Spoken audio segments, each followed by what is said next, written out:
Shales and other tight rocks can be stimulated using two principal techniques: horizontal drilling and hydraulic fracturing.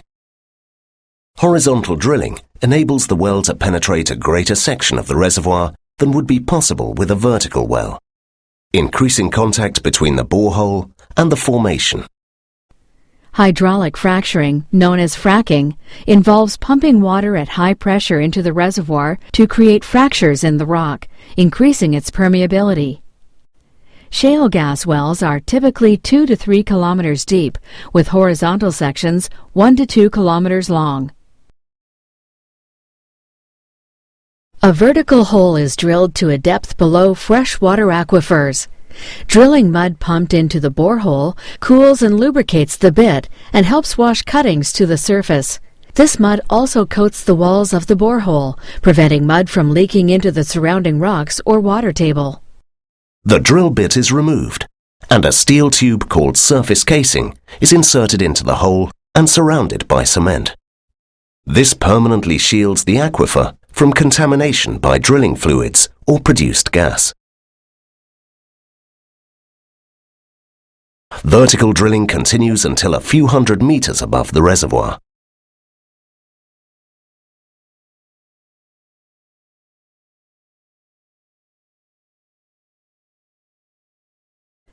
Specialized equipment then begins to drill the horizontal section. This is called the kickoff point. Sensors in the drilling tool track the course of the borehole and may also gather information about the rocks being drilled through. Once the well reaches its target, the drill bit and drill pipes are removed. Steel production casing is fitted and cement is pumped into the space between the casing and the borehole, called the annulus. This fixes the casing and prevents unwanted leaks from the well. With drilling finished and production casing in place, the well can be completed. This prepares the well for producing gas.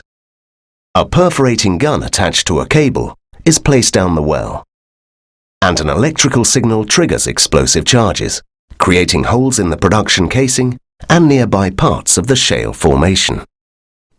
The gun is then removed. The well is now ready for hydraulic fracturing or fracking.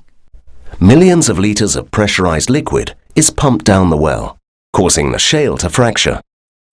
Breaking up the rock in this way increases its permeability, allowing gas to flow through it.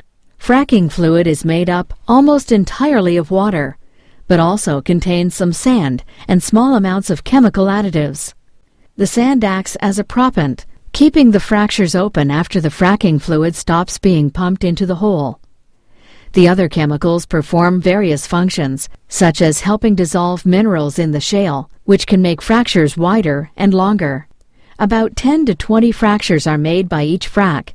In short wells, one frac may be enough, but in longer wells, many frac stages occur, with plugs separating each stage.